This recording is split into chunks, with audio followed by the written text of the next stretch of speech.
Congratulations to the new family. We know you guys are going to have a great time together and lots of long, happy walks. That's from all of us cats at the cattery.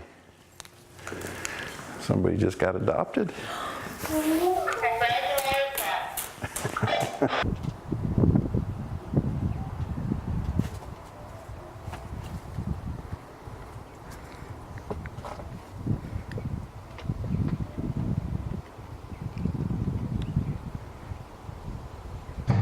It was originally homesteaded back in the 1880s. That fellow and his buddy Johnston, who had the meadow over here next to us, were early settlers. He sold then the land to the Keene family, which developed it as Keene Camp. It was just a basic camp for people to come up to and get out of the heat during the summertime. They sold it to the Walker family. The Walker family really developed it into Keene Camp as at that time, a 5-star luxury resort. This was back in the 20s. I've got pictures of them shooting silent movies out here in the meadow. Francis X. Bushman and Mary Pickford and hand crank cameras.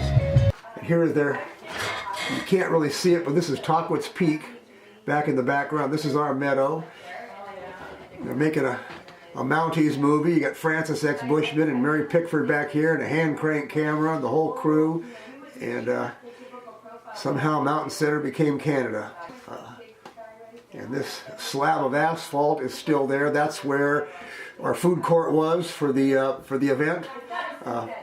They used it as a tennis court, and so we're still using things that was used way back when. My job title is facilities manager. So the entire physical facility is under my care, and I've got a couple of people and volunteers that I supervise to do that. And then when we added the horse program, that got added in on top of that. Unfortunately, the American Mustang is in pretty deep peril right now. We had a pretty good law back in the early 70s that protected the Mustangs, wild Mustangs, the burros. It's been gutted over the years, and now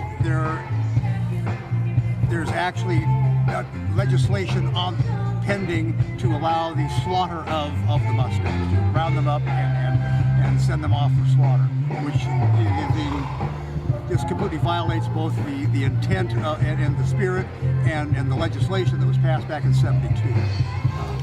So that's got a lot of us up in arms. In 1900, there were well over 1 million of them. We're now down to about 50,000. So that's it.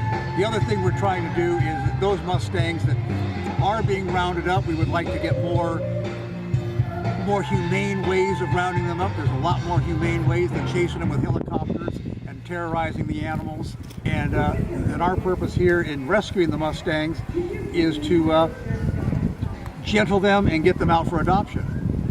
A lot of them. Some of them we're going to use as therapy horses. We're starting a program for veterans with PTSD, and we're going to use the Mustangs as the therapy animals.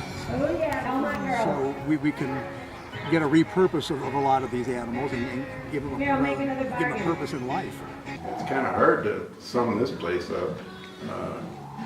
I think it's a place that gives all these guys a second chance. I've been telling people all along, we rescue a lot more than the animals here. People like me get to come here, and our whole life's changed too. I get to come to work to at least 114 to 130 of my best friends every day, and I walk in the door and they're all very happy to see me, and I'm very happy to see them. Once we get them to find homes, that means I get to go rescue more. And the nice thing about us is if they don't get adopted, like Dandelion here, who should be famous, then they just live their life here. This is a no-kill place, and everybody gets to live their life if they don't get adopted. Ever since we opened in 1980, every cat and dog has gotten their own unique name. We've never used the same name twice. It's because they're all different, and like I said, they're all unique. I cheated a couple times and I named a couple kittens Katie and Anna, but I spelled it different. Because these were two twin girls that used to come in here all the time with their mom.